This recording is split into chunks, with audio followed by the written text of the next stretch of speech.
রক্তদানের মতো শ্রেষ্ঠ ইবাদত হতে পারে? আমরা মনে করি শুধু জিকিরই ইবাদত, আমরা মনে করি শুধু নামাজই ইবাদত।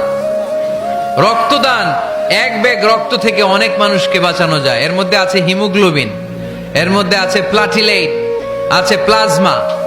রক্তে একটা উপাদান আছে প্লাজমা, নাম শুনছেন? আগুনে পোড়া রোগীকে বাঁচাতে এই প্লাজমা লাগে। হসপিটালের বার্ন ইউনিটে যেয়ে দেখবেন মানুষ কিভাবে চিল্লায়। নুসরাত নামে একটা মেয়ে মারা গেল না, এক বদমাইশের কবলে পড়ে মারা গেল না? তাকে আগুন জ্বালিয়ে দেয়া হয়েছিল তার গায়ে, তার প্লাজমা গুলো জ্বলে গিয়েছিল। আগুনে পোড়া রোগীর যে কি কষ্ট, একটু দেখার জন্য হসপিটালের বার্ন ইউনিটে যাবেন, দেখবেন যে কি কষ্টে আছে তারা। এই প্লাজমা গুলোকে অনেক সেন্টিগ্রেড তাপমাত্রা নামিয়ে ঠান্ডা করে দেহে পুশ করা হয়। আপনার এক ব্যাগ রক্ত থেকে প্লাজমা আলাদা করা হবে, প্লেটলেটস আলাদা করা হবে, হিমোগ্লোবিন আলাদা করা হবে, শ্বেতকণিকা, লোহিত কণিকা আলাদা করে অনেকগুলো মানুষ বেঁচে যাবে।